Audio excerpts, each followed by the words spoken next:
How we doing, Robust family? And look, welcome. I know you're going to enjoy the episode coming up, and we have a lot more stuff on this channel. But before we engage on the new show, can I ask you to do me a small favor?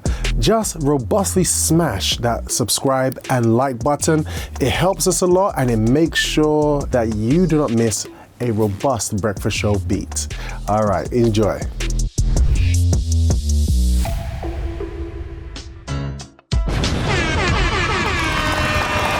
Just joined us, we're here every weekday from 8 all the way till 10 o'clock this morning, and today is Relationship Power Thursday. And guess what, guys? The table of justice is being fulfilled today because we have our breakfast show table of justice crew here parachuting through the ceiling. If we go to the top in the morning, coming nice and early on time, we're dropping the Vim, and I think she's already recovered and adjusted for the morning Vim. I'm not too sure. I'll check up on her. We have the one only Esther, my dear and dear. Hi there, Esther. Yeah, we're good. AC is definitely playing a part, blowing in my face. So it sparked me. It sparked you. You're awesome. And beside the one and only Esther, we have the man himself, the voice. The voice. Oh, the voice. I'm trying. We have the one and only Chris Brown. Good morning to you, Chris Brown. Good. Hey. Thank you. Glad to be here. It's good to have you with us, Superpower. I noticed you hop, skipped, and jumped. You say, I ain't taking a helicopter today. I'm going Victoria Line today. Yeah. And it was a good experience. Elizabeth Line. Whoever invented that. That's it. Great stuff. There you go. Many times we're complaining about the transport system on the breakfast show, but there you have kudos when they get it right. Yeah. Absolutely. And over to the right this morning, joining me, we have the lady herself. It is the one, the only, from the heights of Northwest London, Kilburn. We don't just call her by her name. She has a title, because she's a breakfast show legend. It's the one, the only. I have to say it nice to say it twice. It's the one and only Chanel. Good morning, Lady Jazz. Good morning to you. How are you? Good to have you with us this morning. I perceive your energy. Yeah. How was it going here today? The traffic wasn't that bad. It's just that the bus took long to arrive. So Yeah. held me up. Okay. But you're here with full power, yeah? Yeah, full power, full energy, everything. And I love it. It's great to have you on the show. Breakfast show legend you are. Always supporting the show since the early days. You're awesome. Yeah, so are you. She always blesses me back, this one. It's like that, Grace. Just like you. I learned from the best, don't I? She always knows the right things to say. God, okay, you're hired. Also joining us this morning, beside Lady Jazz to my right, is the man who never stays still. It is I Am Will. Good morning to you, warrior. Good morning, everybody. Morning. How are we doing, hero? I feel super happy. Yeah? Yeah. I think my happiness levels are just raising beyond control. I can't wait for us to just get into it, sink my teeth into whatever you've got for the show. It will drop when you hear the question. Yeah.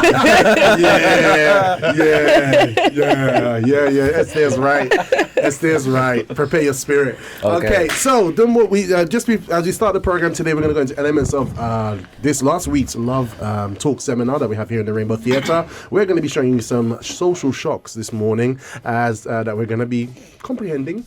And we have started off the morning with our MCQ, morning coffee question today. And we're just going to give a bit of a reminder. Everybody was able to digest it, but those of you on the table of justice coming through the glass ceiling, it gonna hit you right in front of the eyes. Kat, yes. What's our MCQ for today? It is, who do you love more, your mum or your dad? Ooh. That's an unfair question. That question is so not fair. Wow. I'm not gonna lie, I didn't know we did questions like that. It's a bit of a controversial one. I know, right? You just always education and building up and sometimes stripping down, but not to cause conflict. My answer will be alleged. When I give an answer, it'll be alleged. It'll be alleged. Well done. Yeah. That's a teacher skills talking there, right there. United deliver it. So Esther has had time to process. This one is going to make me be taken out the will. Remove her name. Your will is the ultimate. No one can rub the name. So, I'm actually curious what Kat has to say. I'm going to bring Kat into this. So we had some comments here on our WhatsApp line. So it's kicking off. So we have Saima over in Namibia saying good morning. Anonymous Any133 says Glasgow. Tony tuned in. Good morning to you, Tony. Lorraine says good morning, Sister Robert and Breakfast Show crew. Mighty Bull Ring. One dream. One team. That's the spirit. Also, we have Sharina Hyman saying, okay, this is the answer to the question. My mother and only my mother, and I don't care if my dad is hurt. The truth hurts. Can't be a hypocrite, but I loved his soul, but God first. Okay, so clearly God and the mother, and I don't know what happened with dad. But that was a tough response. She's laughing. It's like, okay, I'd love to know why. But okay, that's Shireen. So she voted for, that's one for mother. I'm going to actually start taking the scores here, actually. I'm going to start tallying them up. Thank you. I'm going to start tallying them up and see what everybody has to say. All right. And it's all part of the show. It's all part of the theme today, actually. And I could feel the energy. So we got moms and we got dads. Yes, we got one for mom. That's Shireen Hyman. Then we have Lorette, my mother. Because she was my mother and father. She is no longer here with me, but the love is still strong. But my God is first in everything. Obviously, that's another one for the moths. Yen is joining us saying, good morning, Breakfast Show. Good morning, Yen. Sorry about the question this morning, but give us an answer. All right, Chanel says South Africa, Chanel. All right, your counterpart abroad. Team Chanel. Two Chanels, yeah, this is it. Saying, good morning, Breakfast Show family. Listening in. Hi, Chanel. Will, Chris, Brown. That's it. All right, that's it. And also, she actually sent her answer onto the Breakfast Show WhatsApp line. Let's have a look, guys. Prepare your spirits, because you're going to have to give an answer as well, everyone. Table of Justice, okay? So we have Chanel. Excuse me, Chanel. Sorry, I just coughed into it, yeah. Okay, so Chanel. Hey. Oh, that was this Chanel. Sorry, let me go to the South African. I got it, guys. I got it. Wait. Chanel, have you disappeared off my phone? I think she hacked my phone. I think she put her answer and she's like, no, too controversial.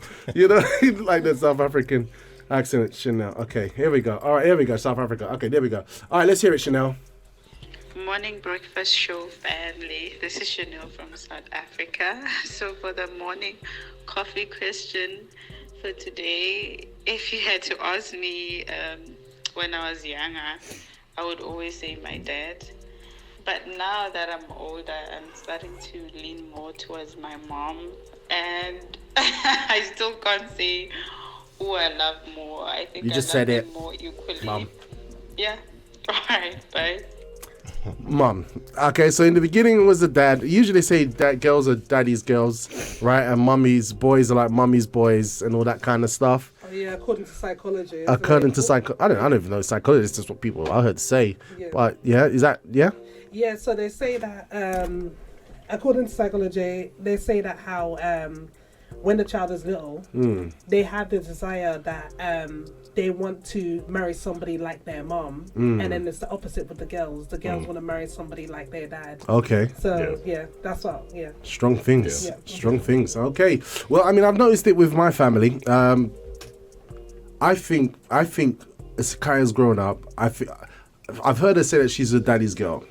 But I think because she sees that we're quite similar, I think that's probably why. I don't know if it's to do. And Ezekiel was a mommy's boy. Yeah, I actually, you know what? I think I see it. Yeah, revelation. It makes sense because my daughter as well was like that. When she was little, she was a daddy's girl. She was very close to her dad. Yeah. But when it hit puberty and girls talk, that's when okay, strong thing. So I think I think it's both. Yeah. It switches according to what they need at certain times in their life. Yeah. We'll see. But there's some ladies that they grow up and they say, I'm a daddy's girl. I don't care what anyone says. All right. So speaking about, so Esther, I'm sorry for today, because I love both of your parents.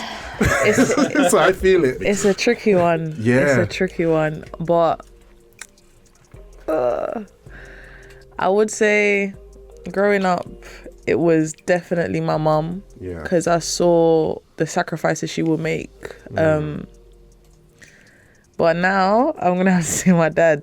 Yeah. I'm gonna have to say my dad. The reason as to why is because I really value his example, his character, and we have a lot of similarities. Yeah. So if you know my dad, you know that my dad is mean on the outside, soft on the inside. And I feel like that's the best way to describe me. Okay. But my dad, he, even though he works so much, but he always asks about me. He always wants to know how I'm doing. Yeah. And the older that I got, the way that my life has just taken a turn, he made it his obligation to adjust to helping me. And I think that was the best thing for me. My mum is like, she gives her opinion here and there because we're both like women now, so it's a lot of like, I feel like that's my sister, so we have a lot of back and forth. Yeah, we have that's a lot what of Chanel quarrels. said the other day.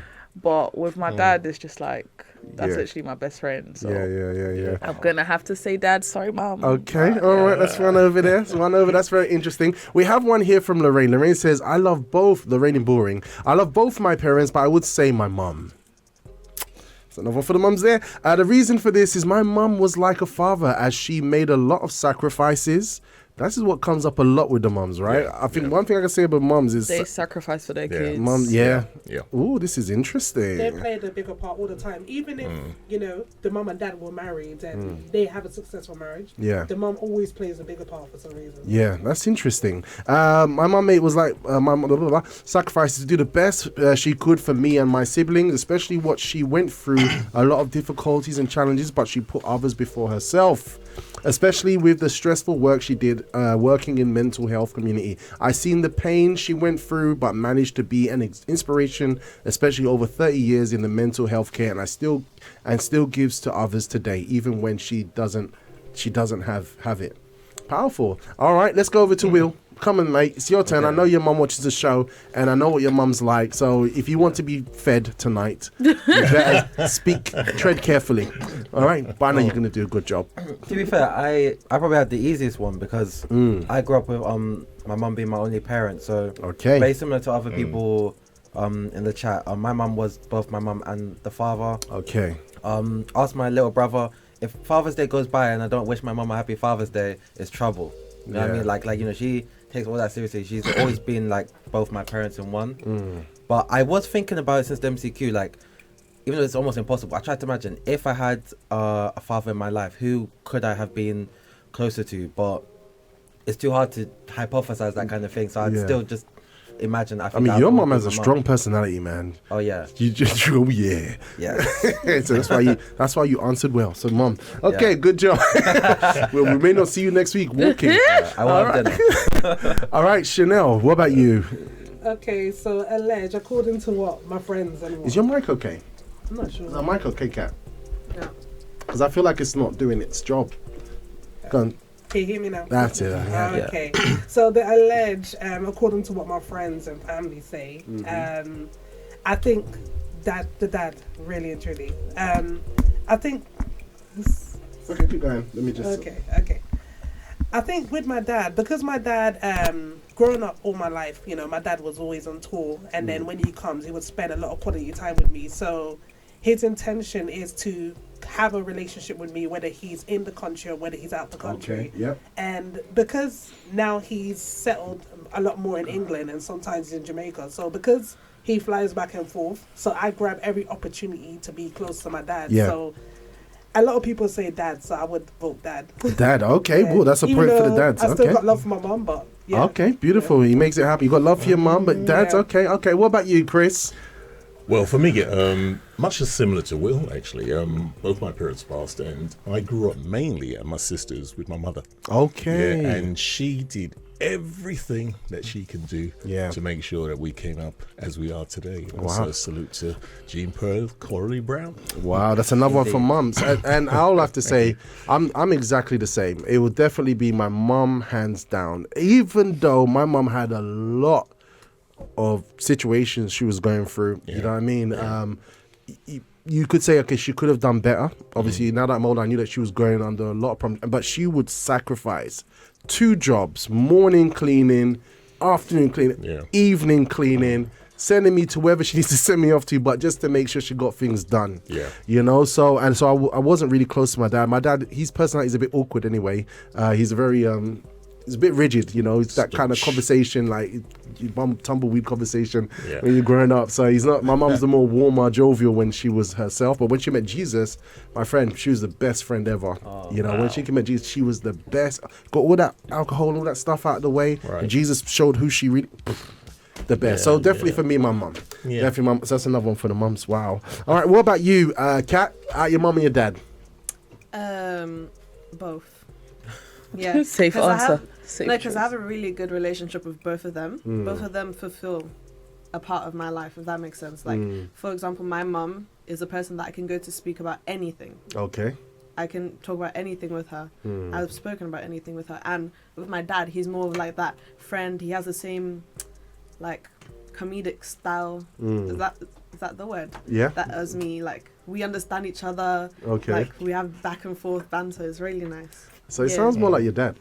No, it's both. Yeah, right. You're trying to be clever. No, it's both. I don't know why I think it's mom. You think it's mom?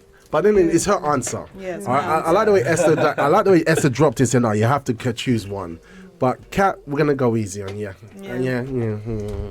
They are one. So. Yeah, they are one. Love that one. Throw that one in there. All right, guys. So So it seems like the mums win. It looks like the mums win. We got a comment here from Jessica. She says, "Good morning, BSF. That's a tough question. I love both, and I always have my dad's back." So you love your dad more? Yeah, everyone kind of reveals it one way or Yeah. That says a lot, doesn't it? I've actually got a video clip here where this question was asked, all right? And, oh gosh, actually Paula said something. Get that clip there, that's it, the one with the parents on the street interview. It's the top one, yep. Not that one. All right, while you do that, actually Paula says, any day, anytime, my dad. Being a child, not that one. Being a child, he was present more than my mum. So I was a daddy's girl. Along the way, he was not present, but today he is. Just the fact that once in a while, he takes out time to see how I am in everything, how I am mentally, and how is school, even though he is not for the idea of coming to church, mainly because many churches here are misleading and all that. So just having my best interest at heart, but my dad is my guy anytime. Very, very, very interesting, Ashipala. All right, okay, Sherry says something here. Let's go. Hi, Robert. I would say 50% dad, 50% mom. To be really honest. Yeah. Because God say in His word to honor father and mother. Sherry, come on, Sherry. Come on, Sherry. Come on. All right, we've got another one. I'm gonna speed it up now. We've got the one and only. Let me see here. We've got Rati saying, growing up without a dad, I don't know dad's love, but I believe even if I had him, I would go for mum, because mothers have a way of understanding things, especially when it comes to relationship things. Of course, when at a certain age to date, but yeah, big up to mums. There is a saying in Swana that says a mother holds the knives at the sharp point, and she sure does. So I have my only father who loves me without measure. That is God. I love the way everyone brings God into it, isn't it? Just to kind of soothing it. And then finally, we have Miss Evelyn saying in France, my parents are no more, but I did love my mum more than my dad because she was a virtuous woman, very patient. She taught me a lot as a woman and was my best friend as well. My dad was too strict. I was so afraid of him that I could not really confide in him in many situations, making me closer to my mum than him. Very, very good point. You're right, because like I think Esther touched on, and I think you touched on as well, that dads are a bit more, how can I say, disciplined, right? They're a bit more, structured, like they check in to see how you are. But when it comes to nurturing and stuff, it's like it's mum. always the mum, definitely. Yeah, always the mum. So, and that's interesting. But however, dads can go too far, right? Dads can go too far to kind of like ostracize themselves from you. And I think that's a challenge, right, Chris? I believe dads can go too far, but if you jump inside of the dad and start thinking, it's a sort of protective thing. Yeah. Without the emotion attached. That's right. That's what actually makes that balance, because the woman is the nurturer. Yep. And the male is like the hunter. So what he does, he just wants to go on, make sure. Yeah. But he doesn't know he's doing damage at the same time to the child if it's overbearing too much. Absolutely. And that's where the author of love is so important. The author of love in both cases. Definitely that's what we've been learning on the show all this time. So we're going to go into it now. We're going to take a very short time out so we can just get our breath back. Sorry about that. And we're going to be touching on today's theme from last week's Love Talk seminar, and it's all to do with this question this morning. What does that have to do with our love life? Let's find out. Oh, you got that interview? Oh, yeah. Okay, we'll come back with it. All right. Kat, what's on got for us? I have You by We Got Love Project featuring Kodak Music and Anatoria. That sounds awesome. All right, guys, so get ready for this. It's your breakfast show. We're right back in just a moment. But by the way, Mums win by a landslide. Very interesting. Yeah, I had a feeling it was going to happen. Me too. I thought guys can get slaughtered. It's like this sometimes. Sad, yeah. All right, we're right back in just a moment. Don't go anywhere. Hey, just a quick interruption. I know you're enjoying the show, but don't forget, if you haven't already, robustly smash the like and subscribe button. Do it now! Do it now!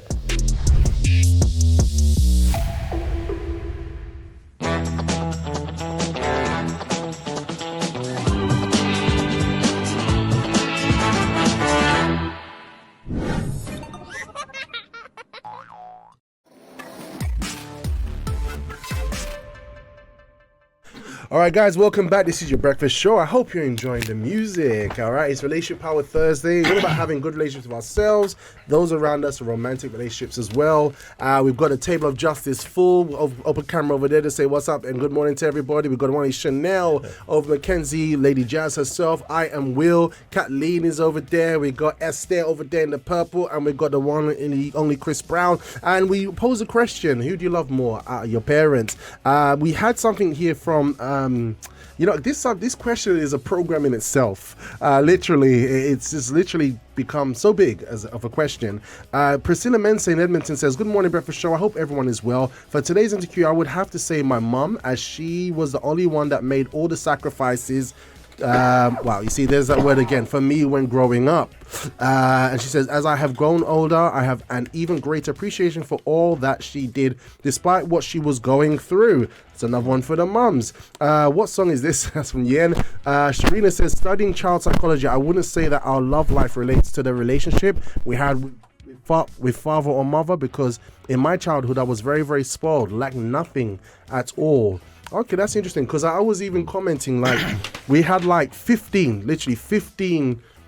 responses, and out of the 15, the majority, actually 11 of them, well, actually 12 now with Priscilla, was they favored the mum.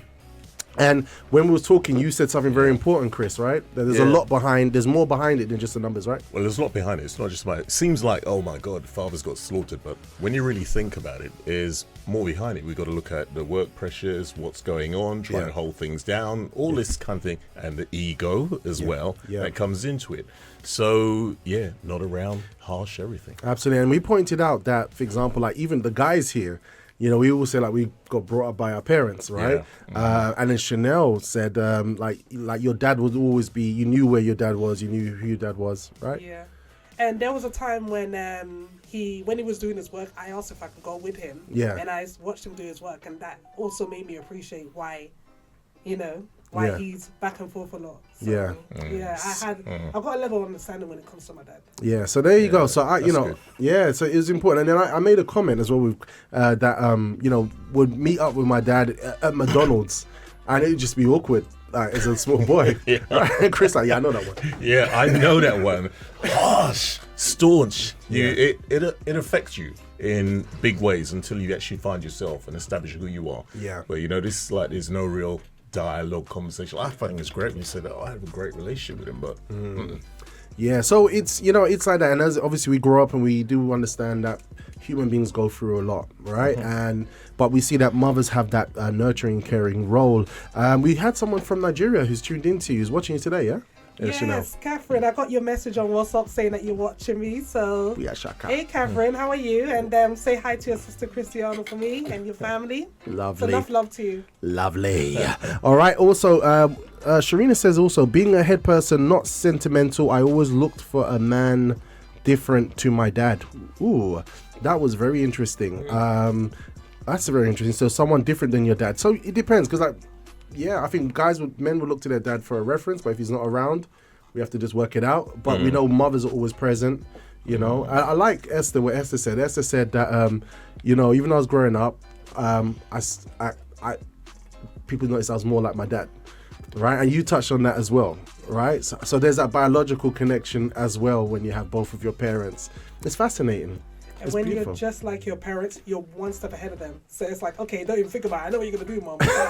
So I'm like that with my dad. Face the kids. So I challenge my dad a lot. And it's absolutely cool. And my siblings are like, how do you do that? Yeah, because I'm like him. You see? And thank God your dad has a personality that kind of, you know what I mean? That accepts that and works with it. If you definitely get rid of that, Esther. Not with Mr. Caesar, mate. But you know what? Bear in mind, I waited until I was an adult to do that. I was not stupid. Right. Mama didn't raise no fool. All right. So look, guys, we're going to go into today's love talk.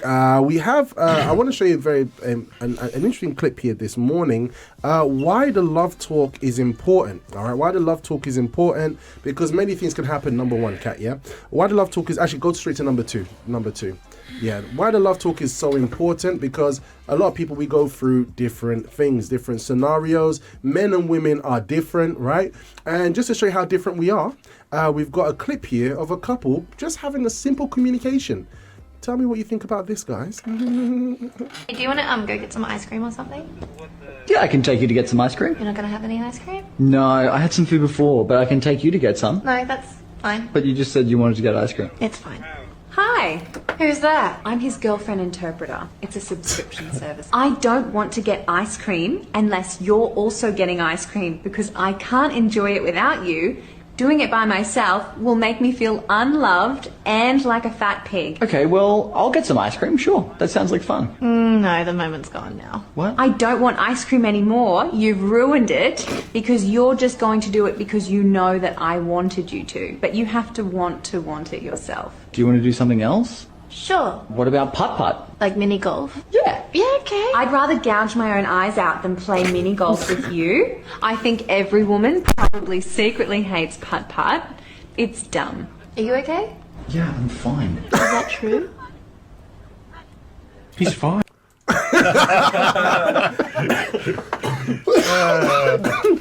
So, love talk being important. I mean, what Esther, what did you think of that one? The amount of times I've seen that happen to people, like it is true. Like more time when the girl be like, "I'm fine," she's really not fine. Like she's ready. She will tell you eventually. Yeah. But when the guy's like, the guys are just very, very straightforward. Yeah. And Chris, you've been married for like, you've had a lady in your life for what, 8, 10 years, 12 years? 15 years. 15 Wow. years. Congratulations. It goes so quick. Yeah. So, I mean, have you experienced that? I know I have. Yes. And it's funny that ice cream scenario is one of them. You know, wow. where let's say, I'll have if you have. When we're doing that both ways kind of thing. Yeah. I'll tell you what happens in the house, really, right? So let's just say there's some chocolate or something like that, right? And there's one last one left. It will stay there. No, you have it. No, you have it. No, you have it. And it will stay there until it's going to go off or something like that, you know? Gosh. But we know at the end of the day that, it's going to have it in the end. Yeah. You know, I've actually got another one that's quite interesting. This is a lady, okay? Basically, she says that her partner cracked the code. He has cracked the code, basically to understand her. All right, and I think she understood it as well, and she's breaking down over it. Check this out. Just check this out. My husband cracked the damn code on me. He got home from overtime yesterday and he was like, "I'm starving. I'm gonna order Mexican food. What do you want?" And I was like, "I just ate with the baby. I'm not hungry. I don't need anything." And he looked at me and he went like, "What do you want?" And I was like, "No, like I'm good, babe. I promise I'm good. I'm fine." I said, "I'm fine." 20 minutes later, DoorDash shows up and his food, of course, smells delicious, and the regret sits in my soul, and I don't say a thing because I made my bed. I need to lie in it. All right, I don't want to hear the "I told you so's." This is how I know I have a soulmate, because the first thing he pulls out of that bag was a burrito, not for him, for me. He said, "Here," because I was holding the baby. He's all, "Here's mom's burrito," because I know what "I'm fine" means. It means I'm going to be hungry when my food gets here, and "No, I'm okay" means just a bean and cheese burrito. It always means a bean and cheese burrito, and he's not wrong, okay? It does always mean I want a bean and cheese burrito. Yeah. Will, you're a single guy. I mean, seeing a woman get emotional like that about something so simple and trivial, what do you make of that behavior? You know what's so funny is I know this from being in a relationship, being in friendships with women, and even just having a mum. Almost everyone I know, or not even everyone that I know, but just so consistently, that food scenario always plays out like that. Yeah, it does. Always It does. the same way. Yeah, every time. Yeah. Every So time. it's just a sense of like, you just got to know the people in your life. Like, you know, I know if I'm getting food, I already know you want the food. I never even ask people if you want food, actually. Because I just know, yeah. And I'm someone that I've suffered way too many times people picking off my plate. So I know better by now. If I'm not learning, then I just know better by now. Chanel, please tell me, why do women do this? Why do they do this? Why? I'm going to check both of you because let's crack the code on what's happening in women's psychology. Why is this happening? Do you know what? I think it could be down to the fact, because the thing is, I'm quite opposite. I'll just tell you how it is. Okay, I'm right. very opposite. Yeah. But I think it could be the fact that the woman is thinking, okay, if you're going to spend the rest of your life with me, you're going to have to figure me out. You're going to have to get to know me. You're going to have to know my facial expression, my body language, and you're going to have to crack that code. Wow. So sometimes the women do toughen up the guy in that aspect. Toughen up the guy. Just so that they can, but then you've got some guys that take so long to figure it out, and then you've got some that go, oh, I get it. I think it's just mainly patience. Man, I'll take up Tai Chi and martial arts any day to toughen up, man. Not that psychological stuff. Esther, I mean, give some more light on this. Like, why? I mean, you know what it is? I feel like because a woman is just so detailed. Like, a woman will study a guy. She'll know what you like. She'll study your habits. She'll observe you. So I feel like when she doesn't get the same in return, it's kind of like, oh, but I want you to know when I'm hungry. I want you to know like what I mean when I say I'm fine. Okay. Okay. So I think that's where it stems from, because I've also been in that situation, but now I've learned that with a guy I just have to be vocal. Like, listen, I'm hungry. I want food. Because they're not gonna clock. Like they don't clock. You know what? It seems really interesting. Because even you're saying this, I remember something in the Bible where God's saying that you will know me, that you will understand me. And that's how God treats his people. So it's like, when it comes to God's things, so naturally men, like, we're just lazy to observe, probably part of our nature.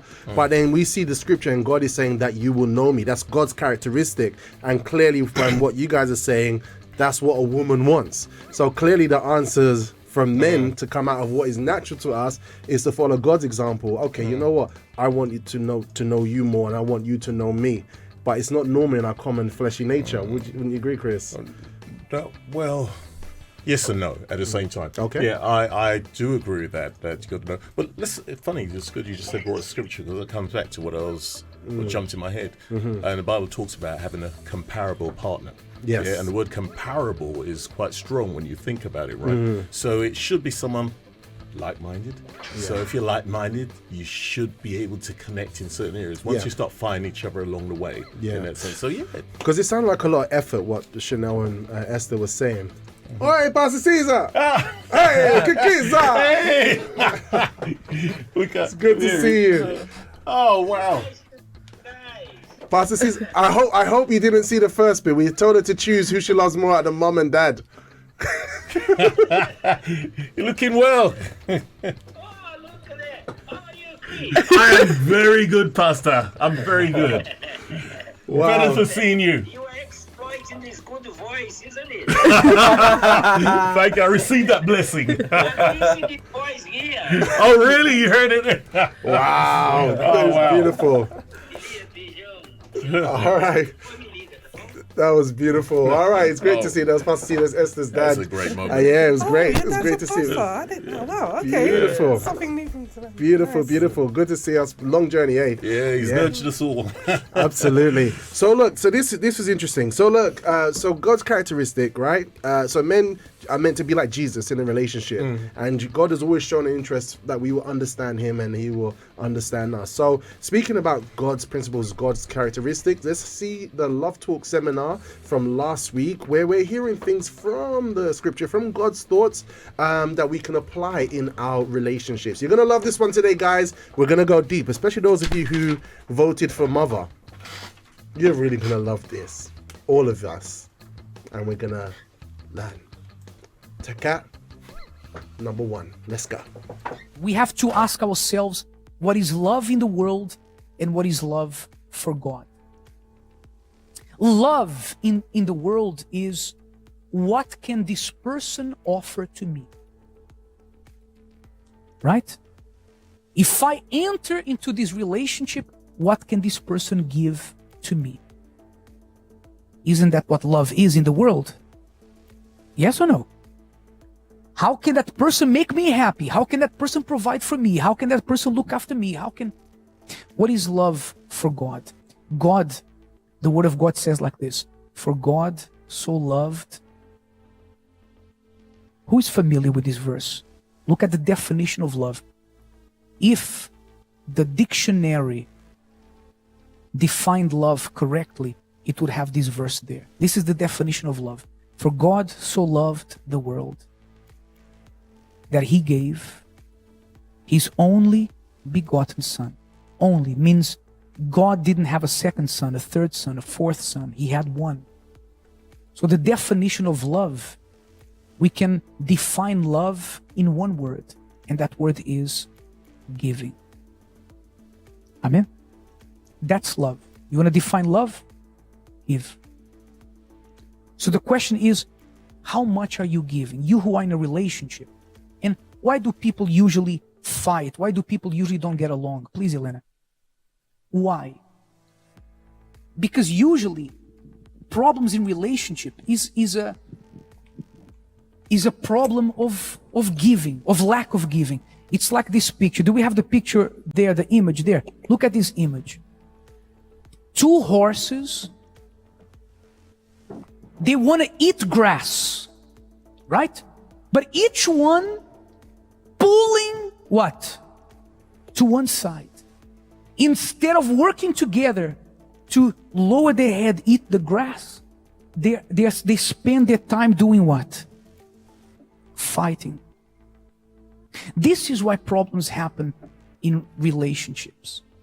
Because instead of, we should fight, but we should fight to give. We should fight to say, no, I want to do this for you. No, I want you to have things this way. Instead, fights happen. And the Bible says this. The Bible says that fights happen because of our own pleasures.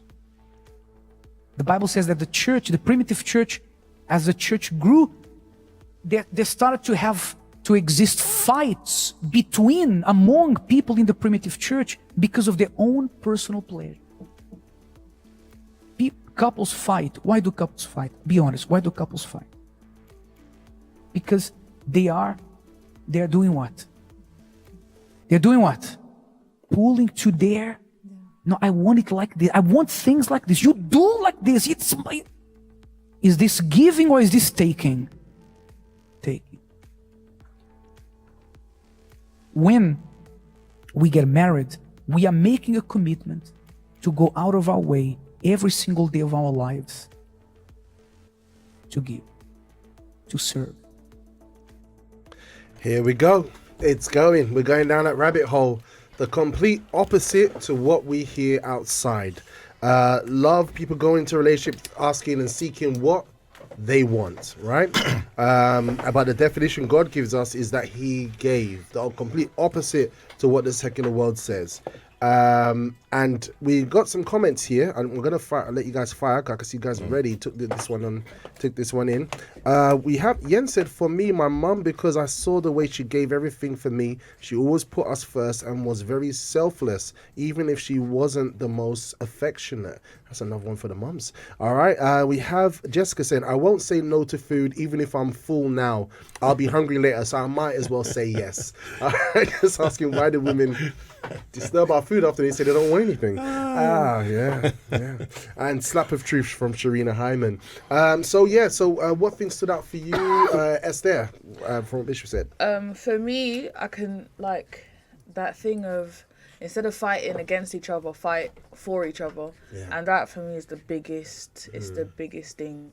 Because from what I see in my parents, I've learned to be very overprotective over those that I love. Yeah. Like, no matter what position my dad holds, what my mum does, my dad would do anything to defend my mum, and she just feels safe. Yeah. The best version of her comes out because she knows that there's someone physically there to protect her. Yeah. There's physically there to guide her, to not embarrass her. Because one thing that I learned from my parents is that if you're going to correct your partner, do it behind closed doors. I wouldn't even see that happen as their child. So that's very beautiful. Even one time in Fort Park, no matter what position my dad holds, someone tried to touch my mum. My dad went off. What are you doing? And even I saw how my dad protected me as well. Yeah. He was always by my corner. Yeah. He was always there. So I also got that habit. So Yeah. it's very, very truthful what Bishop said. Very powerful. To love means to give your attention, to give your protection, to give your best for the other person, because you know that is going to be a reflection of you at the end of the day. Drop it like it's hot. Love A that. marriage is two becoming one. So if the person is not walking the way they should be walking or doing what they're supposed to be doing, that's a reflection of your treatment. And that's interesting because nowadays that would be like being protective for a man like that, it would be considered toxic, right? And the lovey-dovey nurture approach would be, okay, this is the ideal scenario in 2024. So it's interesting, but when a man's being protective, he's just being a man, the way God designed him to be, you know, and being caring and nurturing, which we all identify with as being a good thing, is how women generally are. All right, Chris? Yeah. I totally agree with the protective thing. Like I said before, it's innate. It's inside of you, you know. And if you really love someone, you will automatically. The one thing that really jumped out when Bishop said is that image of the two horses, because it's so true. I mean, I just jested a while ago about the one chocolate was leaving. I remember. Because you're thinking, let that person have it. Yeah. But she's thinking the same thing. Let me have it. Let me have it. You know, and the giving is what makes the difference. Yeah. But if you haven't sorted out those things before inside yourself, if you've got selfish attitudes full of past experience and all that, and not trusting, you're going to be a person who wants to hold on things that you think you're going to lose. So there's a whole history behind it. Wow, that's beautiful. That's a very strong thing. Imagine both horses, for them to eat, they both need to bow down their heads. Right? So not have it my way, but like they both have to bow down their head, and both will actually be eating, be satisfied. How easy is it to fight against ourselves? Chanel, was anything that stood out for you in that first bit? I think what stood out for me the most is compromising, because obviously when two people are married, they both have different characters. So obviously there'll be moments when they will agree to stuff. There'll be moments when they think alike, but there'll be moments when they will have a mind of their own. So instead of fighting, instead of saying, no, my point of view is right, I think compromising is the key. And that's what the two horses should have done. If they had both compromised, they would have both got on the grass. And that goes to any distribution that happens in any marriage, no matter how small it is. That's interesting. But sometimes you can't compromise, right? And then we need to have a mediator, which is the word of God. Yeah, it's true. Isn't it? But then just know that if you give that person the layaway, okay, we'll do it your way, there will be a next time. There'll be a next time where your way will work as well later on. Interesting. Yeah. Interesting, that one. Okay, Will, anything stood out for you in that last bit that you might want to drop some cherries on? Yes, I loved what the bishop said about how usually fights happen, but just before he went on to that, he actually laid out why we should fight. And he said that essentially the reason why we should fight is probably the opposite of why we do fight, where we should be fighting to give for one another. We should be fighting so hard to be trying to give as much as we can to people we love, but instead we fight probably most often or most commonly with the people we are closest to, if anything. And that's usually because actually I'm not receiving what I feel like I should be receiving from you. And you know, it kind of highlights that actually almost all the time we fight over things that kind of show that actually we're being more self-centered than we ever give ourselves credit for. and I know that'll be tough, because sometimes you'll fight for something and you'll feel like I'm actually in the right, like you were supposed to be doing this and giving me, but actually even that sometimes it just shows that actually we're not always going into these things with the right mindset. Even if you are technically morally in the right in a situation, I don't know, but sometimes there's still a bit of self-reflection that we need to do even in those scenarios too. Love talk burns, man. It calls us to look in, right? We got a comment here from Evelyn in France. Let's go in, Miss Evelyn, saying, unfortunately today, I know she's gonna hit. She's gonna hit. Unfortunately today, without the author of love, there is obviously a lot of selfishness in relationships. Like the bishop said, love is giving and not receiving. When you give, you automatically receive, and that's why partners should analyze themselves before any engagement if they are ready for that commitment, like what you said. So if we have, but I guess Will gives an example of that. When you're single, you kind of show how you're going to be like when you're with somebody. You get a chance to kind of practice like during your single life. You know, if you're a selfish person with those closest to you and your family, then you're going to transmit that when you have someone with you full time. Sure. We've got a clip here I want to show to you. All right, this is a lady, because women need attention, and sometimes giving may look like this. Babe, look. Give me a second, babe. Hola, soy Melo, and I need your help. Do you see what's wrong with this picture? No? Can you explain? Say it louder. Hurry up. That's right. He didn't respond right away. I'm working. What was that? What could be more important than me? I'm literally doing something on my phone. I'm Let's working. see where we're going. No, come on. To find someone who cares. Where are we going? To find someone who cares. Where are we going? I care. I love those guys.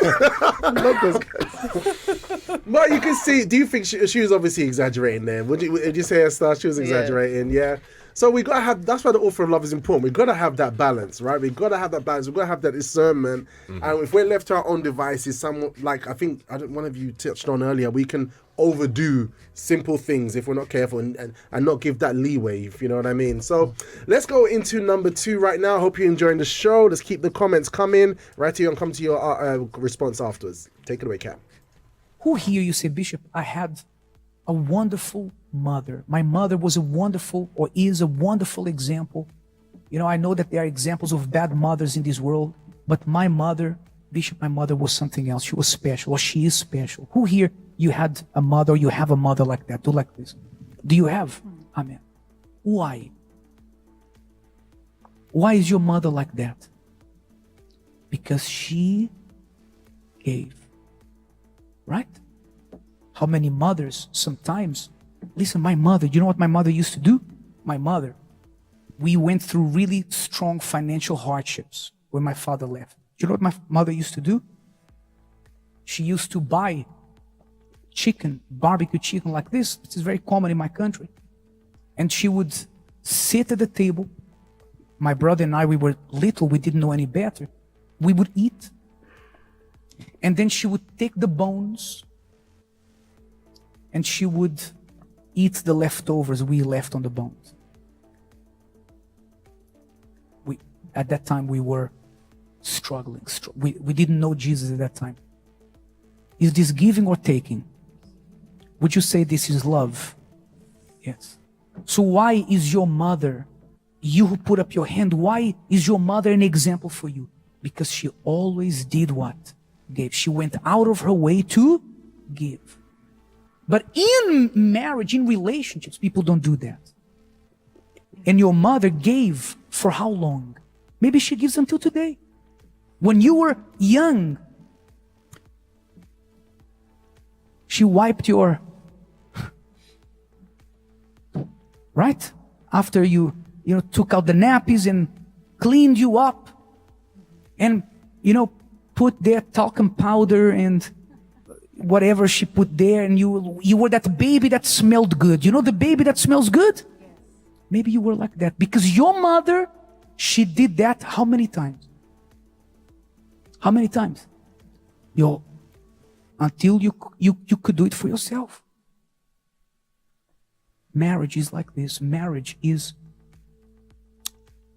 when I married Elena, we made a vow to give to each other every day. I had to learn to say no to myself, to say yes to her, to make her happy. No, she's happy already, but to make her happy. Love is serving. Yeah. Good evening. You can't give what you don't have, right?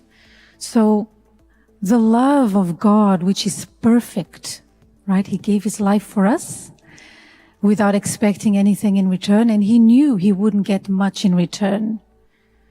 Many people don't even want to know about him, but he gave. We can only understand that level of giving when God himself lives in us. I remember you gave my example last week. We were already married, and 2 years into our marriage, I discovered I wasn't baptized with the Holy Spirit because of my actions. And it was a perfect example of what we are saying to you today. He was the giver and I was the taker. You understand?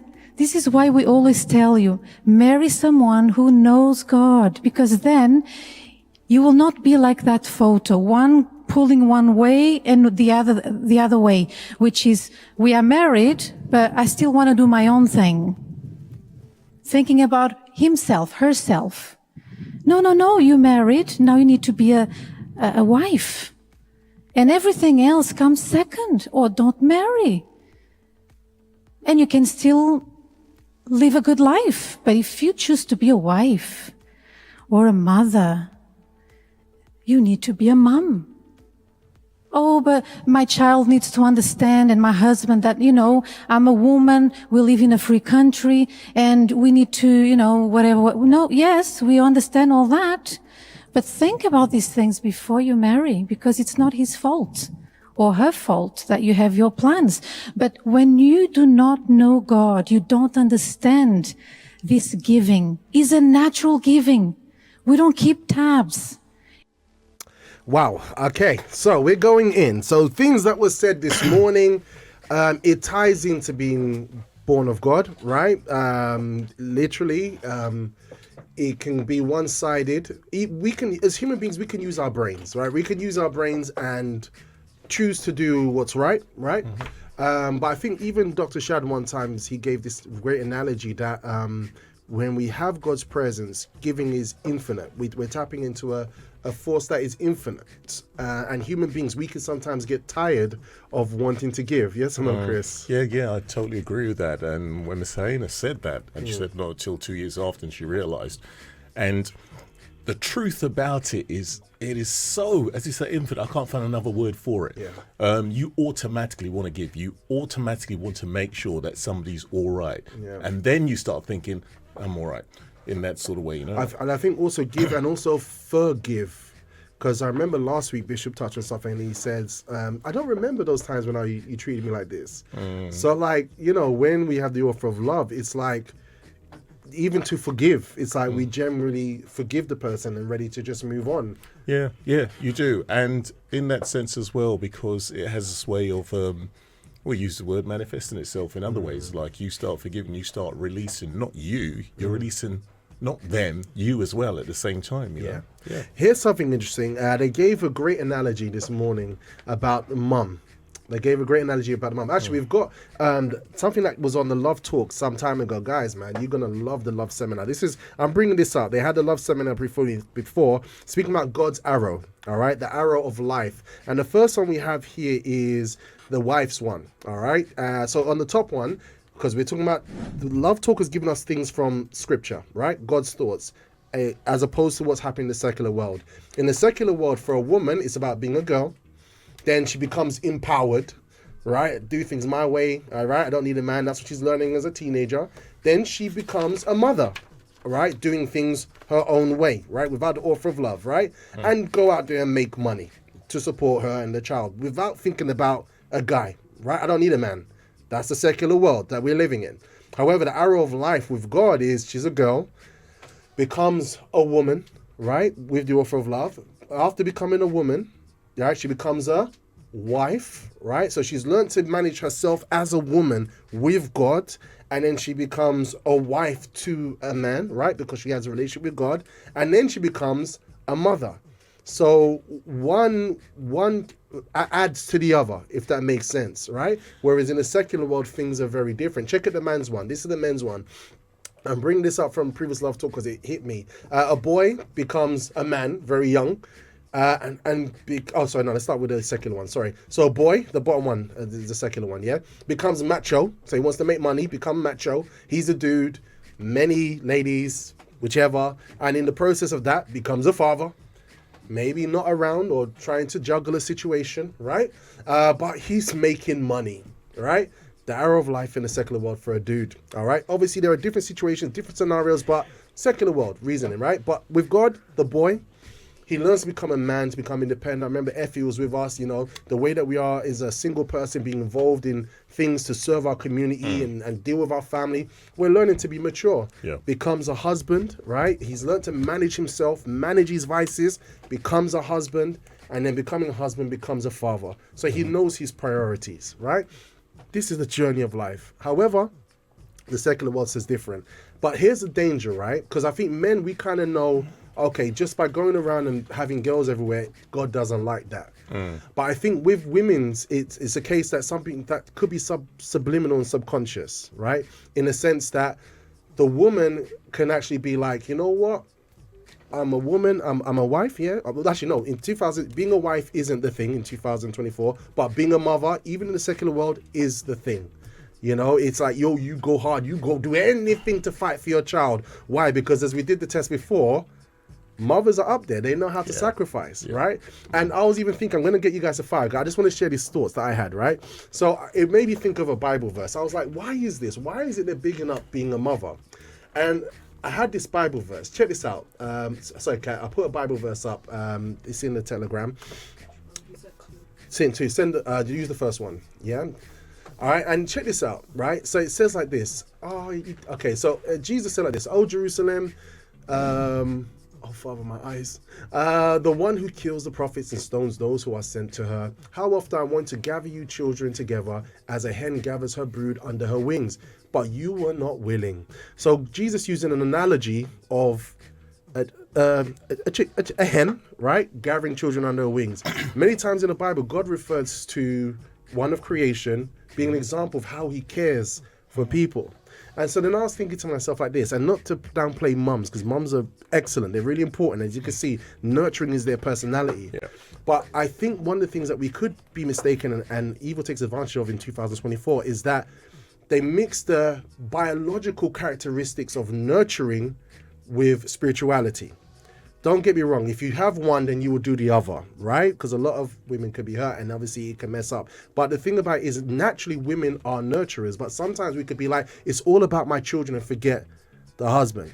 It's like, I love my children and that is the crown rather than being the wife, even though we're in places like the help center, So one comes easy to a woman to be a nurturer like we've seen here today because it's biologically woven. It's even woven into creation from what I can see, even the example that the God gives us. Not to downplay women at all, but what do you think about that one, guys? If you hear what I'm getting at, what do you think? Let's hear it from my mother. Go ahead. Or did I go too deep this early in the morning? Okay, so just so what I'm saying is this, right? And what Bishop's saying, right? So, for example, so you can have women.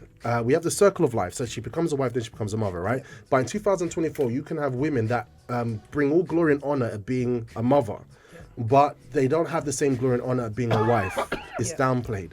However, being a mother is something that is more biological than it is spiritual. If you know what I mean. Obviously, if you're a spiritual mother, you win. If you're a spiritual dad, you win, right?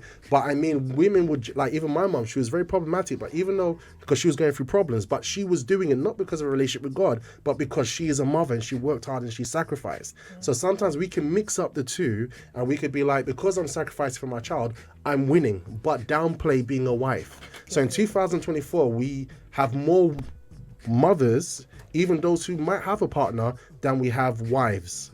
I get it now, yeah. So am I stretching out too far? No, I get it now.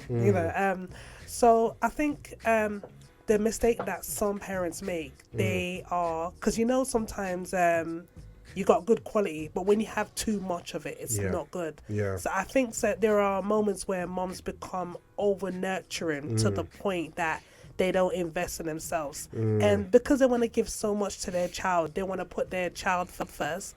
They don't invest in themselves. And if they don't invest in themselves, their child will receive, but then they will end up losing in the That's process. right. Even harming yourself, and also neglecting their partner amongst them. So I think there needs to be a balance when it comes to nurturing. All right. What are your thoughts on what we just said there, Esther? For me, like I agree with you. There's more baby mums than there are wives out there. Sometimes I think because people are just not ready to compromise, people aren't ready to give, people aren't ready to love the correct way, because you're so narrow-minded in a sense of life is all about making money. Like as long as I'm making money, I'm good. Like if you're a guy, as long as I've got money, like I'm always gonna get a girl. Like when I'm ready, I'm always gonna get a girl. And a female is just like, oh, I'm not gonna wait until a guy is ready for me. Let me just go make up my money. Let me just go raise my kid, because you're not willing to compromise. Yeah, very strong, right? And that's what God is trying to bring us to compromise. I mean, you're a young man. What you have to choose someone. Will, I mean, what are your thoughts on all this? I think it's really interesting because I probably even subconsciously think I'm probably someone that leverages money as well in my own ways, where there's nothing quite where you feel secure just knowing that there is money you can fall back on, and maybe biblically speaking, that ultimate security you should probably feel in a family unit, having a partner that you can take on life with, and then obviously from there, you have children that you feel like, for some people their priority might be like, I have children that are going to carry on some type of legacy or family name. I know that's like of varying importance to different people. For other people, they just want a family unit to raise, because maybe they didn't have that family unit that they would have liked when they were growing up. I feel like it can be loads of different things, but in this day and age, I feel like a lot of people feel like, if I got money in my pocket, I'm good. I'm safe. I can do things I want to do. If something unexpected happens, I don't need to rely on my partner to have my back. I can rely on this money to have my back. So I feel like lots of people substitute some of the things you might need it from a partner in just having money in their pocket in general. Okay, so we have that element there as well, yeah? So that's like a foundational factor. So long as I'm a mother and I've got money for my child, because we're talking about putting that in high esteem in 2024, right? Putting that status in high esteem, we're good. Or even being a dad, so long as I'm providing, don't worry about giving man that. Look, we got money, so we're okay. So we can miss out what God is trying to require from us. 2024 is not easy, Chris? 2024 is not easy because it's either you're going to do it, let's say, the way of the world, or you do it God's way, right? That's easy. Easy decision to make for me anyway, right? But the thing about it, I was jotting down when you were saying that, and on both sides, when it comes about the money, it's to provide. That's right. That's why it's to provide, and that's natural inside of us. We want to provide, and if we're not doing it, we're not going to feel good about it, right? One, the protecting mother over the child, she wants to provide. You know something, even if you look at some of those programs where they've got wildlife and the lion and lioness. That's right. If the lion, the father comes over, the mother's going to slap him up because you've got my little cubs here and they've just been born, I'll kill you, that sort of thing. And that thing goes on still. It kind of transfers into us as humans as well. We're like that as well. But the imbalance, just as we just saw there as well, is totally gone way over the scale. There's natural innate qualities inside of us, but our human thinking has taken it a wrong way, which is leading to danger. Now, somebody, as you just used the phrase, you just said, baby mother, I was talking about survival. But at the same time, let's look at why would you focus only child, right? And put the father out of it, right? Is it because relationship you had with your father, or how you see men, how you're viewing it at the end of the day, So, and that's not just on the female side, on the male side as well. If it's the money, and just said like, many girls, right? What are you leading to? What is the ultimate goal? That's right. Think about it. Think about it. So look, man, we're drilling home today. Thank you so much, Bishop, for these things for us to think about. Yes or no? It really is self-reflection and self-analysis. Maybe we've had the secular reasoning buzzing in our head, and we need to sort things out. We've got Ratty saying, unfortunately, it's sad how many couples the other one wants to only receive and when they don't receive, they feel that their partner is not compatible, not realizing that they are wrong. We have Rati saying, so it's important to always to have an introspection to see if he or she is doing right towards the other person. Even the Bible says that one that gives receives. Absolutely. Yeah. Janet in Nottingham says, exactly, Evelyn, I was about to write the same thing. One thing we can't do is pretend and manifest a different reality at home, as in out comes the sour face at home. Be like Jesus. Father of light, you're not easy, man. All right, Janet says, sacrifice from now, and when you are married, you will be more sincere and be ready to give. Absolutely. And Pedro says, good morning, my BSF, Table of Justice, and all listeners. Good morning, Maria Donna Silva, Pedro from Hackney. All right, also we have Anonymous saying, I love both parents because they did the same with all 6 kids. Taught us to do everything in equal equations as we were all God's creation, and to treat everyone as an individual. These words still resonate in my memory unto the present day. It's good when you have a godly family, when you have a godly structure. It just shows that both are important, but we just need to each have to make sure we don't have that imbalance of all this different information buzzing around in the world today. M. Pedro says, sorry late today, but work beacon since yesterday. You're okay. Mary from Plasters with us, and Evelyn says, that's true, Robert. That's why there should be that balance of wisdom and discernment to know how to approach the 2 cases. Good morning, BSF. All right, so let's go. Let's keep it moving. I hope you're enjoying the show, guys. It's a pleasure to have you with us. We did a question, and it seems like mums are the most loved. It would appear so. Yeah, let me show you this clip. Actually, they did a street check on who they love more. Check this out. Who do you love more, your mom or your dad? My dad. Hey! What's your mom? Who do you love more, your mom or your dad? Boy. Imagine a piano is going to fall on one of them. Which one do you want the piano to fall on? Mom or dad? Dad. Dad?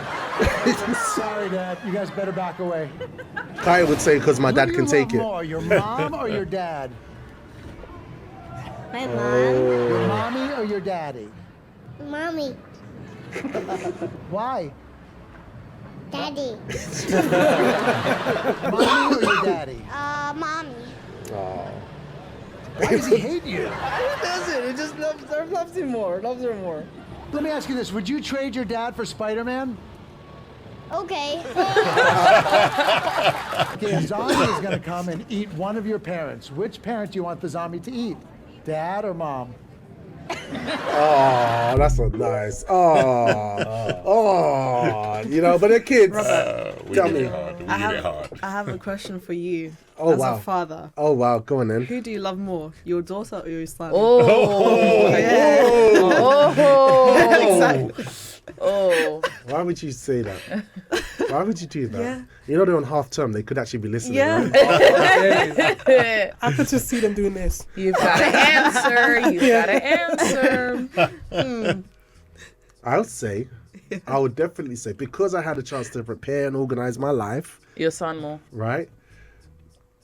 Oh. They're both different. I love them both the same. Exactly. Yeah. They're both very. Oh, you're trying to switch it on me, Kat? Yeah. Because they're both different. What happens with the child that has good parents in their life, that has both of their parents in their life. From my perspective, I can't say mum or dad personally. But I don't know. I think because they have different traits, right? Yeah, exactly. That you can connect with more. They have different traits. It's like what she said, because she has things that she connects more with her dad, right? Yeah. Even though he was always on the move, and You even have Esther knows that she has traits of her you dad. have things that you can connect more with them, but you can't separate the love. Right. Yeah, it's equal. I know it's equal. Yeah. Okay, maybe we shouldn't use the word love then. Favor. Yeah. Favor. Yeah, Favor. let's use that word then. Who do you favor more? Your daughter or son? Who's asking who? Go on, Chris. You know, it's funny. I was listening actually. I was thinking the way we used just the very word actually. You know, you think about it, but back to the same thing. It's the human thinking you have to choose one or use up, but you don't really. You just love all. God loves. Yeah. You know what it is? The question was to get that answer out.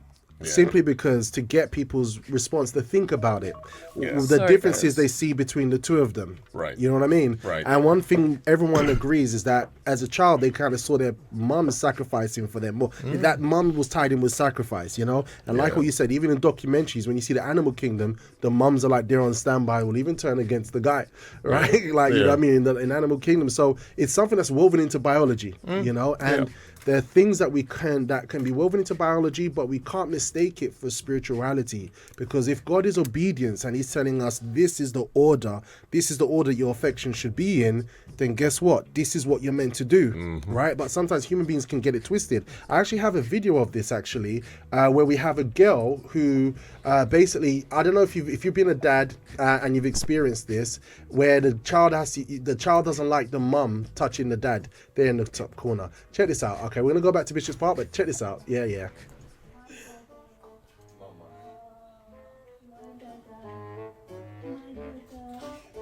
She's not having it. Hers and hers alone. My dada. She's about to have a tantrum.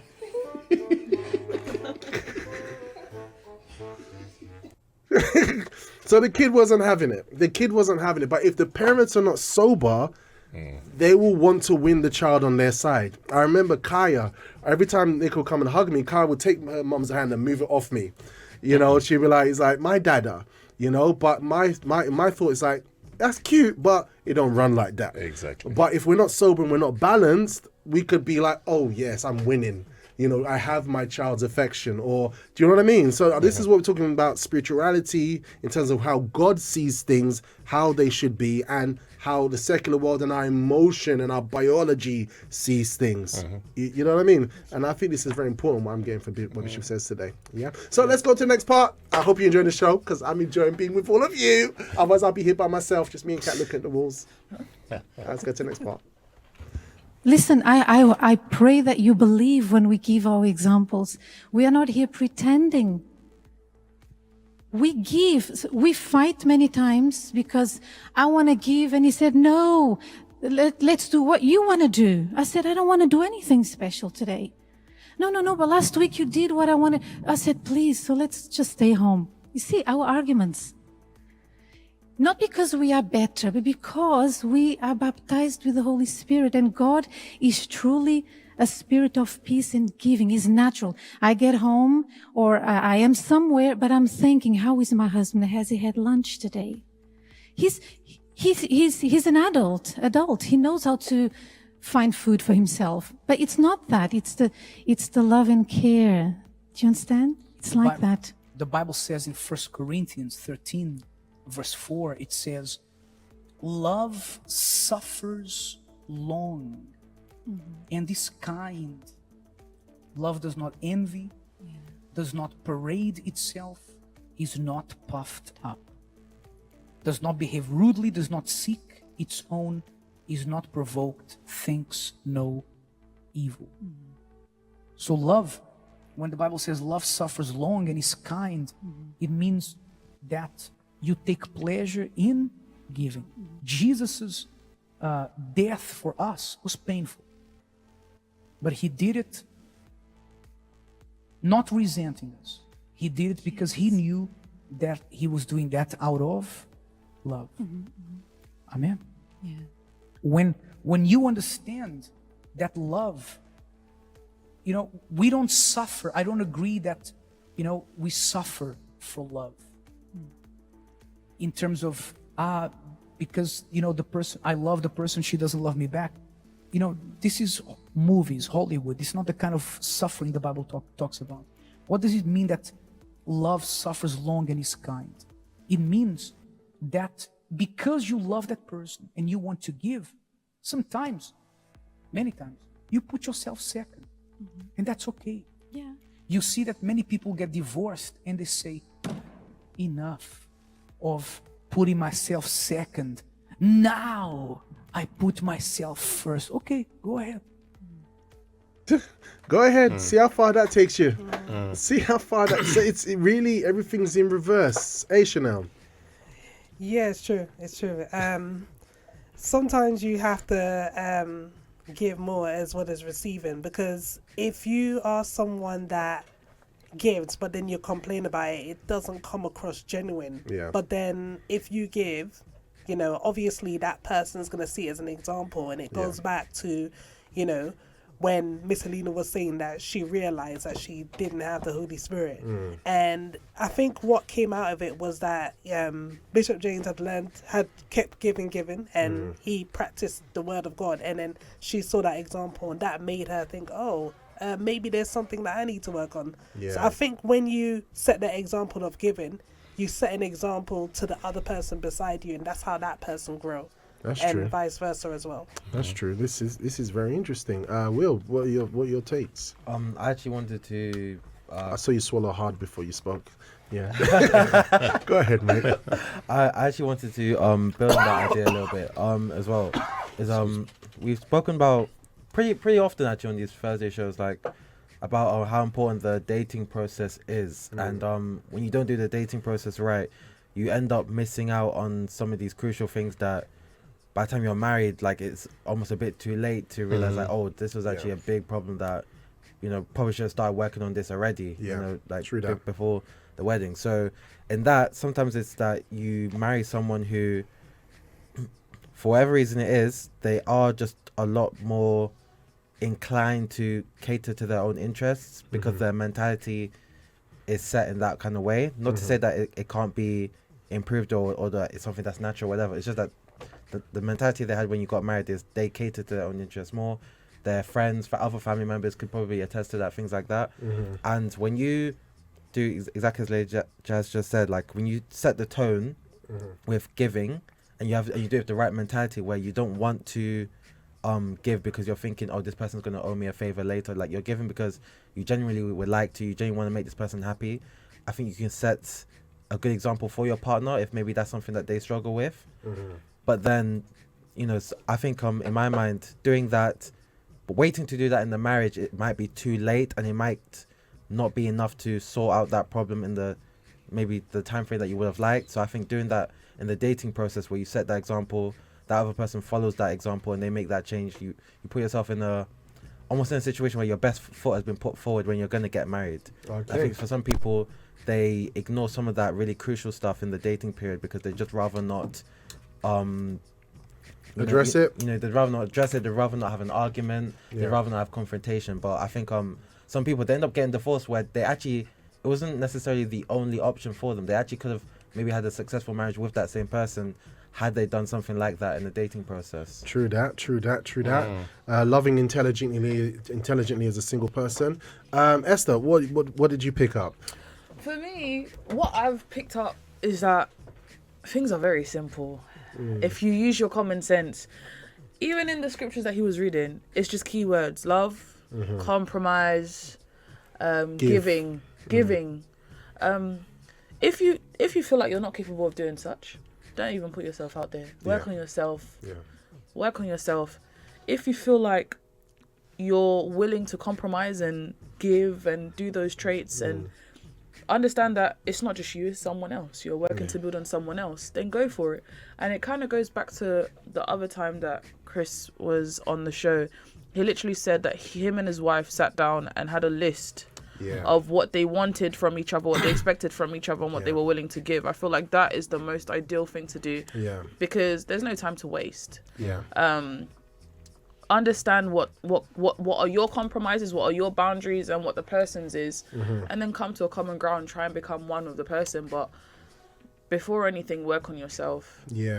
So like Will was saying, during the dating period, and the other thing, and the thing about you, Chris, is that you both had come from previous relationships, so you learned through the experiences you had previously, but obviously not having the author of love, so it's like, okay, we're going to do it the author of love's way, and you were transformed as well as individuals, so you came into the relationship intelligently, like Esther said.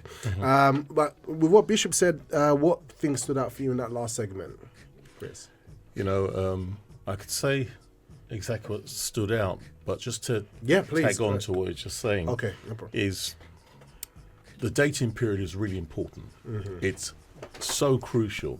but sometimes we want to overlook something Yeah. for the things that we haven't got inside of us, so we're willing to accept. So here's a situation. Please. Person keeps talking and it's I. They're not asking anything about you.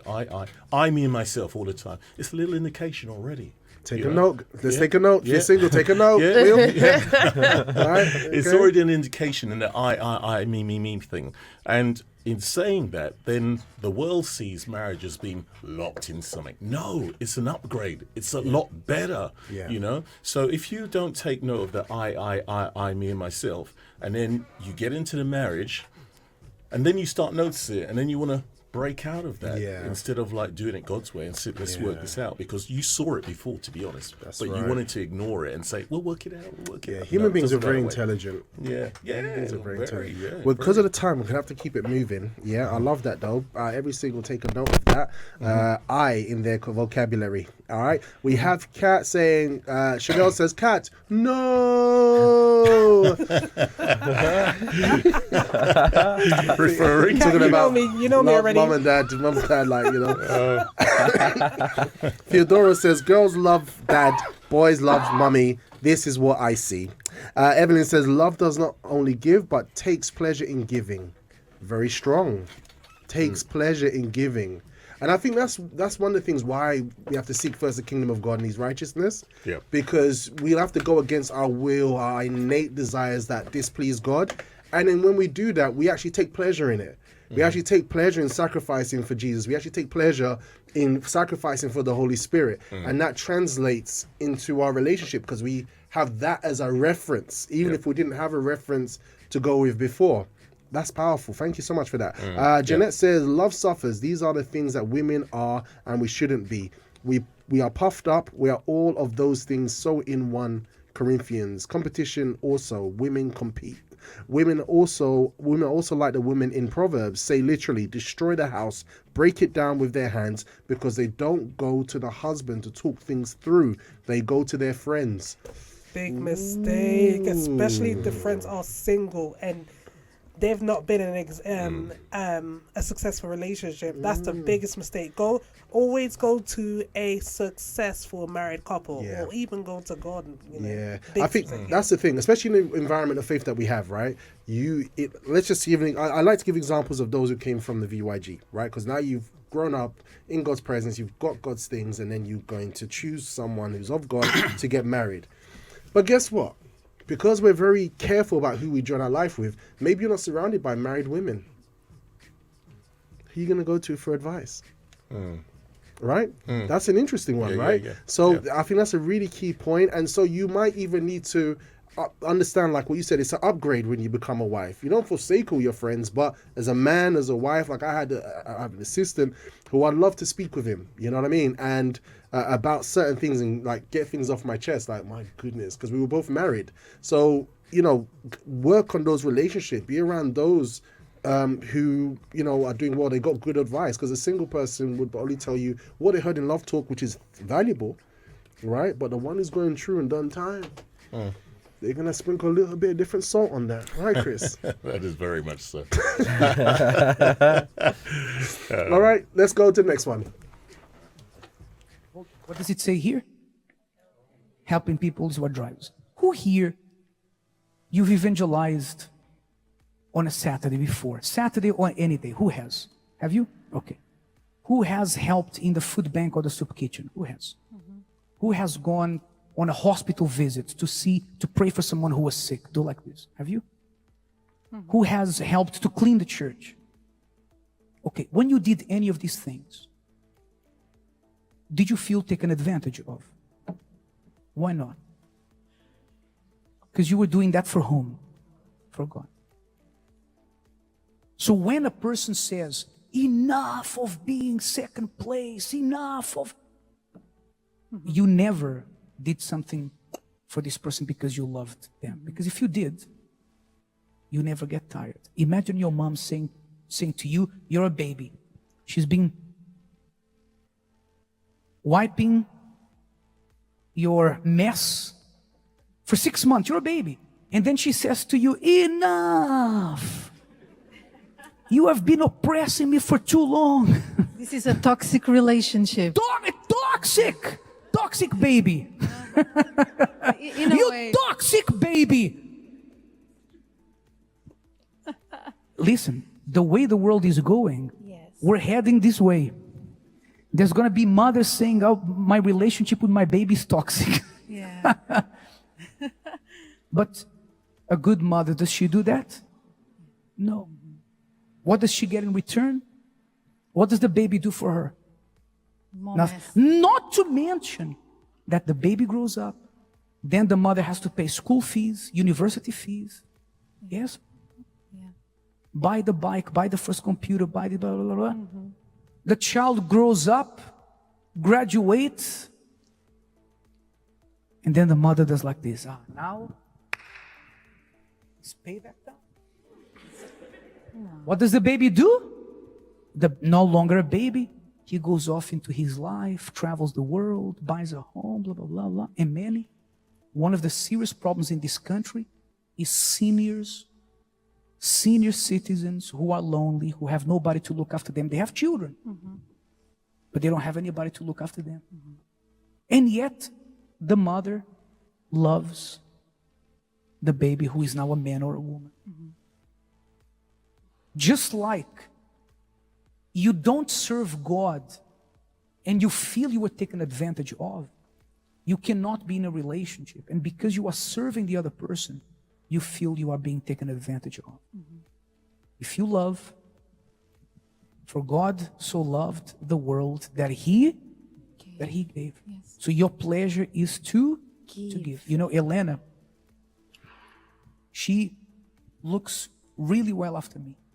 She, cooks and helps to look after me and so on. And she's never done that with resentment. And that makes me feel appreciated. She gives, I give, and that's what makes a relationship work. Yes, because I do it to please God first.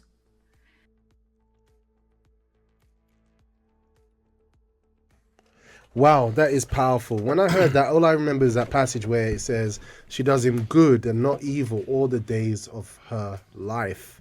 And because of that, she's blessed for it. And then there's another passage, that says, men ought to love their wives just as they love their own bodies. Men want to make sure they're good, they're looking good and all the rest of it. So we must love our wives. So it's interesting that it's all about giving, right? You said something very interesting just during that last part, Chris, about the surge, yeah? Oh, yeah. So sometimes there's a surge of marriages all of a sudden. But I think sometimes we have to stop and actually think, what is a marriage about? Yeah. What is a marriage? It's not the getting married. Yeah. It's what is a marriage. And the thing about it is that in saying that it's better to wait that time and understand what a marriage is than to say, I want to be married. Yeah. Yeah. There was a reason why I was going to go deeper, but I just went, see you, Chris. Remember I told you? So you're on your own, Chris. Right? Yeah. But, sorry, go on. Yeah, so, because, nowadays, Esther, and I think, Chanel, you guys have both agreed that there's a lot of hype over the wedding day, right? There's a lot. It's about the dress, it's about the music, it's about the horizontal vibe, it's about the videography, and we can kind of miss the point, right? Some people, they don't understand what it actually is like to be in a marriage, That's one thing I've noticed, especially in the younger generation. It's a flex, it's for show, it's to stunt in front of everyone. Yeah, especially in the black community. Okay. It's very rare to go to black weddings. The last wedding I went to was maybe 2 years ago. There's not many weddings that we can go to. So people don't understand that marriage is made from God. Yeah. So if you try and do it outside the principles of God, it's not gonna work because it was made by Him. Yeah. So how can you partake in something that comes with instructions and then not follow the instructions? I love that. What do you expect other than failure? Yeah. And then when you see the back and forth, you're asking yourself, but why? It's because you didn't follow the instructions. You didn't follow the principles. We have a whole book with laid out black and white instructions. Yeah. If you're not willing to follow it, please don't do the show. Please don't engage. Convince people that you've now devoted your life to be giving to your partner when that's not what you're ready to do. Yeah. And we can easily show religion because it's just on us, right? We can do whatever we want in a place of worship, then go home, probably be a bad testimony, but it just affects us and our immediate family to some degree. But the moment when you tie the knot with someone and you have responsibilities towards them, you're exposed. They're a mirror to you. You just, something caught back to you? He's going to say when she was speaking? It went cost on his wits. This is really weird. This is like... I know, 2 a.m. 2 a.m. live. 2 a.m. live.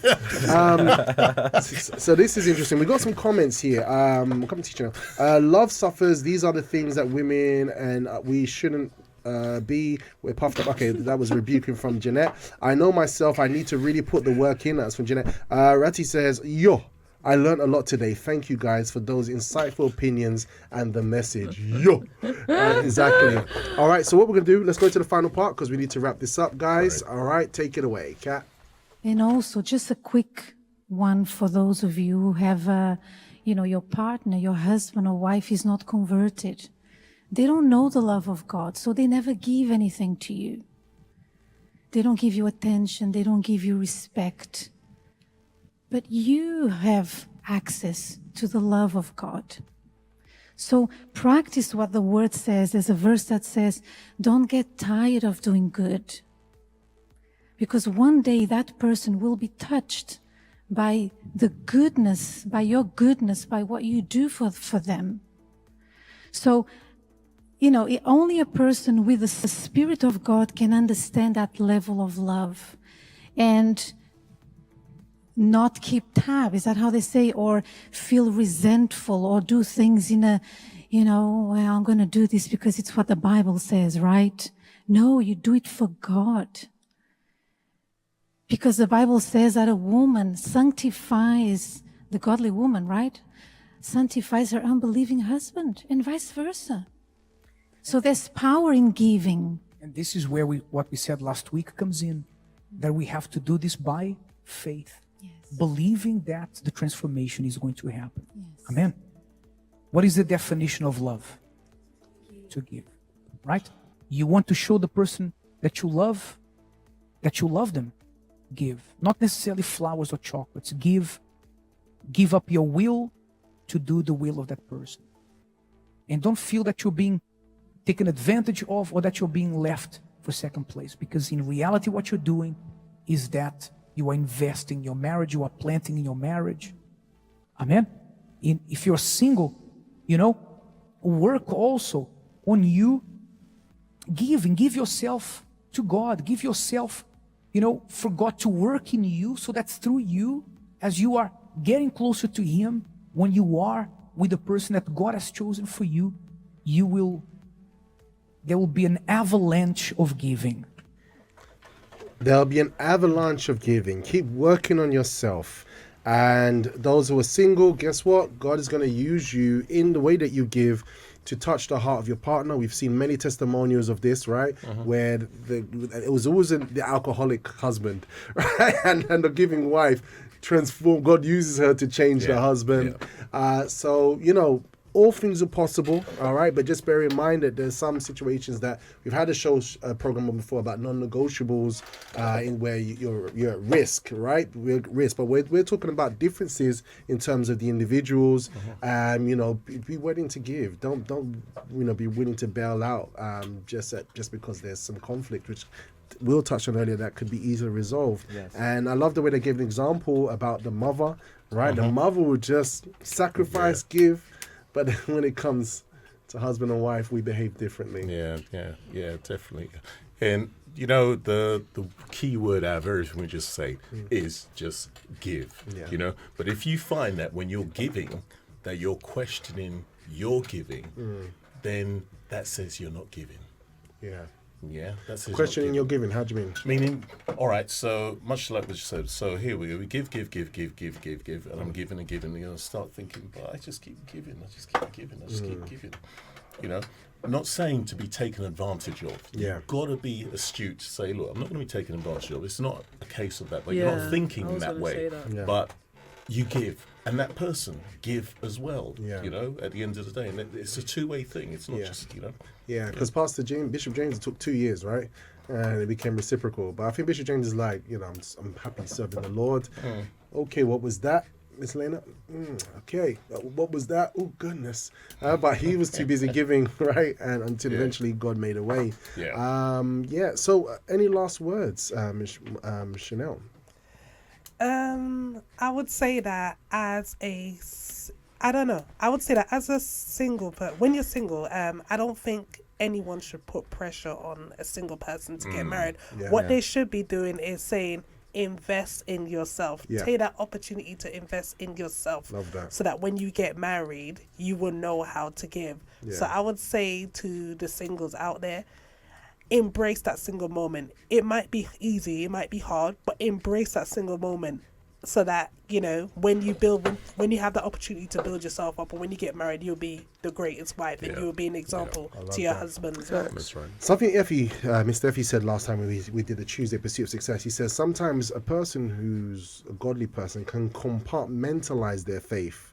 So, for example, they can be really zealous in church activities, but they don't have that same zeal for their family. They don't have that same zeal for their work. They don't have that same zeal for different things they do. Like, so they think, okay, I'll be strong here, but they don't want to be strong in other areas. So even being single, even though you may not have your hands on someone yet, right? But basically you're saying is like, you know, the things that we're learning in Love Talk, right? Start working yourself, start preparing, being patient with your family members who you do have right now. Be patient with your friends who you do have right now, in the mindset that I'll be an excellent husband or wife later on when I do get my hands on someone. Yeah, it's true. Because even with my daughter, the way I treat her, I'll be like, oh yeah, I know that, you know, if I get married, I'm going to treat him that way. So I'm always careful to how I treat my daughter, and even like my work colleagues as well, and my friends as well. So, because the same way you would treat them is how you would be in a marriage. Absolutely. It might not be like that all the time, but majority of the time it is. You will be tested. Yeah, absolutely.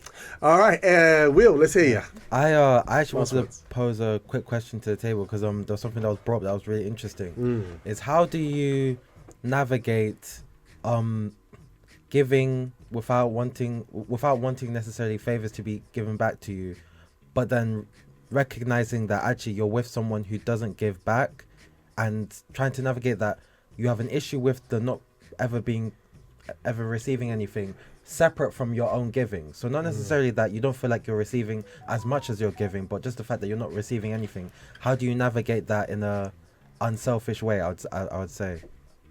Chris, fire.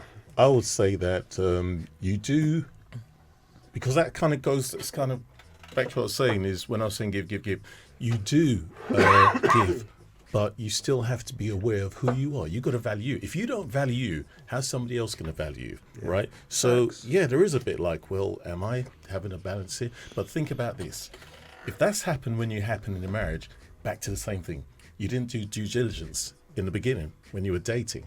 So it shouldn't get to that point. It should come to the point that both parties just can't wait to give to each other. Just can't wait to give to each other. And then those questions wouldn't come up because you just know it automatically.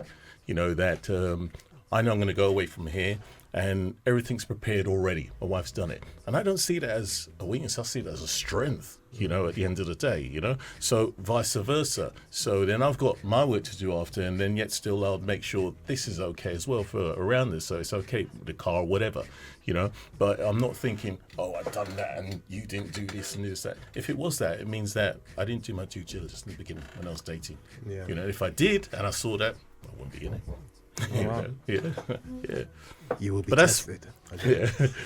But I do think obviously one is God and the other is going into a relationship maturely at first as well. It does help, you know. Okay, you'll be tested. Thank you, Will. Thank you. I hope that answered that. That's my thought in it anyway. Esther, last words, please. For me, last words is kind of my answer to his question is, before you give to anybody else, give to yourself. Value yourself. Become whole by yourself. Because the more you give to yourself, the more patience you're going to have to give to somebody else. Because you just have so much love. You nurture yourself. You take care of yourself, your health, your body, your looks, everything. So it's just kind of like, I don't even expect anything in return because I'm already set. So you yeah. give with joy. You give with joy because you know that you have so much already inside of you that Beautiful. it's just, it's kind of like, is it a verse or is it just a saying? Is it a fountain? Yeah, fountain. Yeah, when your cup is overflowing, Yeah, it's overflowing with the Holy Spirit, the joy to give. Yeah. Because once you have that seal, that's literally how it reflects. That's the fruits. Love it. And you know, so many times when we hear that verse, seek first the kingdom of God and his righteousness And and all everything. things shall be given to you. People see it as like, but I need. Right? I need. But there's a reason. Exactly what Esther's saying. There's a reason, right? Because if you're going by your need and you go love therapy, you're like, oh, he looks attractive, and you miss the red flags, then you're going to be like, I'm out! With the same amount of energy if we didn't do our due diligence in the beginning, right, Chris? Yeah, it's just, you know what I say, even though we're talking about this and we're talking about marriage, like, watch out. Let me tell you something. Marriage is a beautiful thing. Yeah. Right? Get, go with it. It's a beautiful thing. It's not like watch out this way. It's just making sure that you get into the right marriage. That's all, and not just for external things. Love it. All right. So definitely seeking that we're in the 21 days fast of Daniel. So even though we're hearing these things, sometimes we want to bypass these messages, these opportunities to work on ourselves with the Holy Spirit and to pursue a love life, right? But everything has its place. Everything has its order, just as we learned today. Even the relationship between a husband and wife has its order, even when there are children, right? And there are biological factors at play at the same time. Well, just to finish up, Jeanette says, I think you are ready, Esther. Is there anyone on the horizon? No. Thank God. All right. Janet's always looking out for us. No. All right. Then we have Elliot saying, good morning, guys. Thanks for the show. You guys have been amazing. You're right, Elliot. You're awesome. And Jeanette says, give more. Will. That's true, Chris. That's true, Chris. Due diligence before. Guys, this has been your breakfast show. It's been a pleasure being with you today. I literally have learned a lot, and literally I've been stripped naked of my own will. Chai. Yeah, that's Thursday, isn't it? Breakfast show. Oh, yeah. Right. I know that it's a very strange analogy, and I'm sorry to put that in your minds for my words, but you get my point, right? I feel 6 ounces lighter because my soul left my body and I came back. All right. Guys, the breakfast show will be on tomorrow. David sent a message saying, look, can we please replay today's show on Friday? But then again, he also said, can you please replay Tuesday's show on Tuesday? So I said, look, in the beginning on Tuesday, everyone was like, play Tuesday's show again. But so you guys are going to have to send message onto the Breakfast Show WhatsApp line, Cat. That's the WhatsApp line coming on your screen. Should have it on speed dial by now. David, he said, okay, play today's show for Friday. But what do you guys think? Friday, we do revisit the show. Let us know what show you'd like us to replay. Otherwise, Kat will decide, and she'll be the judge for Friday's show. All right, guys? Other than that, I wish you all a powerful and robust Thursday. If you haven't already, please make sure you follow on our Instagram, which is Official Liberty Radio. Official Liberty Radio on Instagram. We're already almost reaching 3,000 people, and I think there's 7 billion people on the planet, so we got a lot of work to do. So share, let everybody know. Okay, guys, comment on there as well. We love your feedback. Anything you want us to cover on the show, whether it's a Wellness Wednesday subject, Pursuit of Success subject, anything, relationship power, message me on the Breakfast Show WhatsApp line. That is still ongoing, as many of you already know, even when the program's off. And if you'd like to be on the Breakfast Show broadcast to get updates and know what's happening behind the scenes, just message me and say, add me to the Breakfast Show broadcast. Other than that, it's been a great day. Evelyn says, all those who put this message into practice will make a difference in their homes, marriages, relationships, and love life. Absolutely, and even children. Other than that, guys, I wish you all a robust day. And until Monday live, when we'll be back in the studios, I want to... I'm leaning, in the chair. Yeah.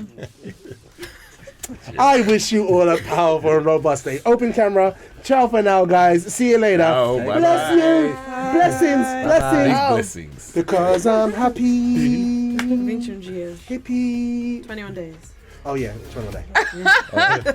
I really hope you enjoyed this episode of the program. We have a lot more episodes covering a lot more themes on The Breakfast Show. And guess what? Your experience can be even deeper and more interactive because we are live weekdays from Monday to Friday, 8 a.m. to 10 a.m. on libertyradio.co.uk. On that Liberty Radio platform, we have a whole host of other inspirational material. As well as that, we have our breakfast show in the mornings.